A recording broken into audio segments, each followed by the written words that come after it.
First, we ran into an old friend down there, here to discuss how China can and will capitalize off of the Russia-Ukraine war. Gordon Chang is with us. Gordon, good to see you. Thank you, Tom. Gordon, we can't lose sight of the fact that China is Russia's closest ally at this point.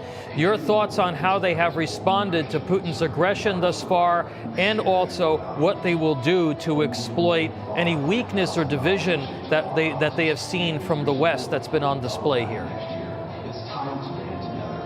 China is supporting Russia so closely, they won't even call Russia's invasion of Ukraine an invasion.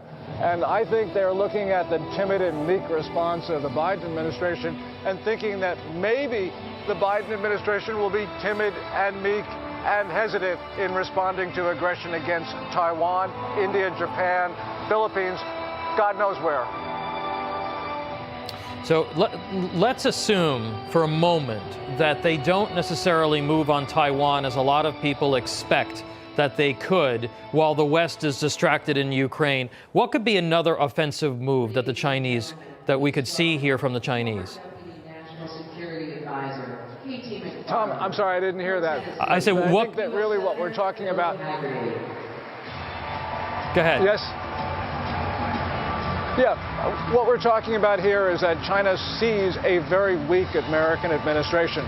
They lost Afghanistan. They could very well lose Ukraine, and but for the stoutness of the response of the Ukrainian people, they will lose Ukraine.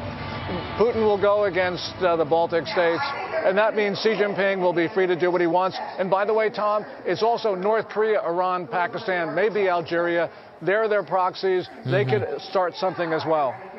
Yeah, you know, I'm glad that you brought in Pakistan, because as we talk about the formation of this new bipolar world, the blocs, as they start to come into specific relief, it's clear that, you know, India will likely side with the West, but the Pakistanis will likely side with Russia and China. The U.S. thus far hasn't really brought the pain militarily or economically to Putin, and there are calls for the U.S. to start marginalizing the Chinese economically as well because of their support. In your mind, what would that look like? Well, it would be disconnecting Chinese banks from the dollar accounts in New York. And we should be doing this because China is, in addition to supporting Russia, it is selling fentanyl into the United States. It spread COVID. It's stealing U.S. intellectual property to the tune of hundreds of billions of dollars. I mean, what other more reasons do we need to start defending ourselves? And the Biden administration is not defending us in the way that it must, because we can lose our country, Tom. All right.